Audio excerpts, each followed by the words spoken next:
Frank, it looks like I'll be presenting. Hi, Frank. It looks like I'm going to be presenting this Queensbury show. Obviously, it's the launch of Queensbury on DAZN. I like to do my research early, Frank. What's the main and the co-main? What's going to happen? Talk to me. This show's on TNT. No, the one April 5th. The April 5th one. Oh, sorry. Yeah. Oh. Yeah. What's happening? Right. What is happening is that we have got a new opponent for Joe Joyce. Oh. So he'll be fighting Hrgovic. Oh, hello. Good one. Wow. Yep. And Moses Itauma will be boxing on the card. We'll be announcing his opponent. David Adelaide's fight will now be for the British title, plus all the other fights that are on the undercard. So it's a fabulous card.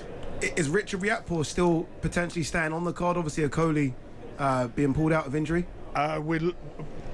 He's out, so we're looking at that at the moment, but make a decision. But it's a shame that he's out. He pulled his leg, pulled a muscle in his leg or something, hurt his leg. Okay, that's good. So Joe Joyce, we're hearing for the first that's time, will fight Filip Hrgovic. That's not bad, Frank. You've had to act, you've had to manoeuvre off the back of the news that you've no longer got Dillian Whyte. Are you happy that it's been sorted and Hrgovic comes in? Well, I'm happy it's been sorted, Jim, but obviously I'd have preferred the original fight, but it's a tougher fight, I think. I think it's a much tougher fight. Both of these guys, it's the same situation, I suppose, if Dillian had been on, the winner of this fight will go on, and the loser's going to have to really seriously think about his future. Yeah, I think it's a great opponent. I just wanted to ask you a quick question on that one, actually, with Filip Hrgovic coming in. That is a tougher fight here, and if Joe Joyce goes and loses this contest, that could spell the end of the road here at the top, at this stage of his career. I agree with that. So everything's on the line for him. Frank, who's going to have the unenviable task of facing Moses Itauma? We're working on that right now. We'll be announcing that, I hope, by close of business today. I can't do it until the contract's signed. Can't say anything until we get it done. Let's see you get the contract signed. You're live in talkSPORT, Frank. Go for it. If we get the contract signed, come back to me and I'll be live later on this evening on there, and I'll tell you. Let's just say it's going to be a live opponent, right, Frank? Of course it is. And you were just saying there as well, in Nottingham, they're virtually sold out there as well. We're doing well. I mean, the Nottingham show is doing extremely well.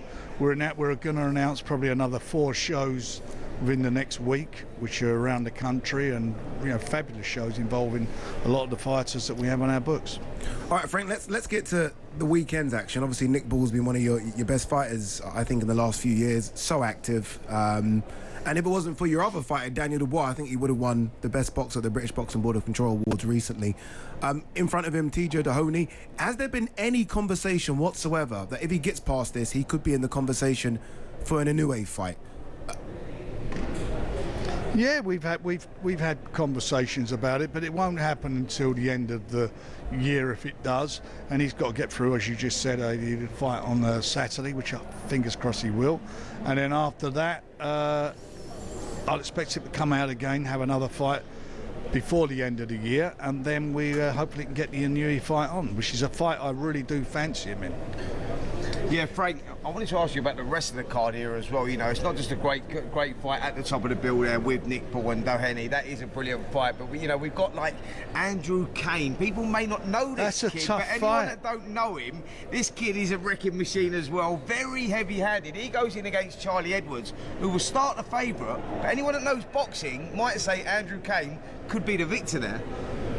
Look, it's a great fight. Andrew's one of our rising stars, and we expect big things of him. And Charlie's obviously a former champion, and he really fancies the job. He's been talking about a good fight, but the talking will stop on Saturday, and we'll see what it's all about. This is a chance for Andrew to really establish himself and show the world what a good prospect he is. Frank, I just wanted to take you back to Nick Ball. Is there a possibility that you could put Nick Ball back in against Ray Vargas and right that wrong? I'd love that to happen, Simon. And I agree. Me and you are agreeing so much lately. I agree that was wrong. And that'll change.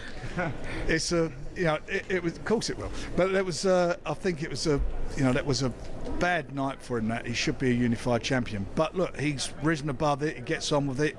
No complaints from him. He's a fighting man.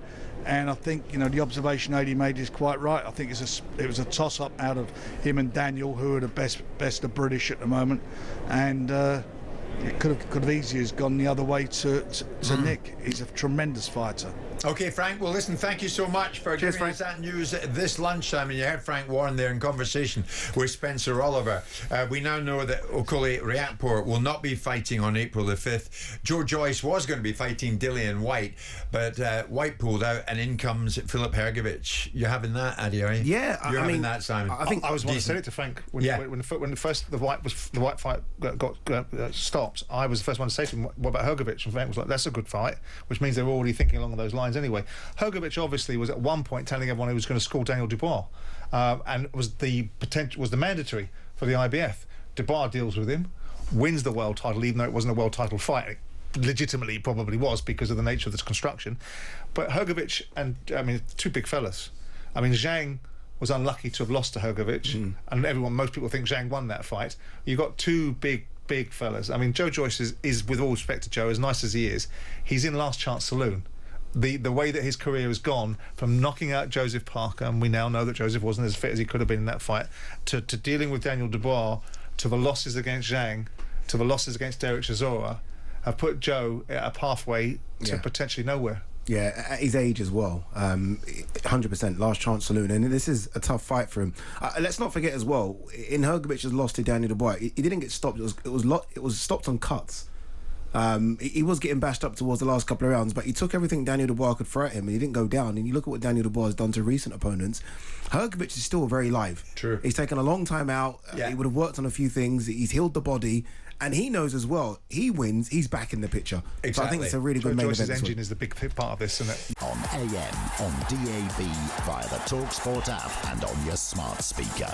talkSPORT.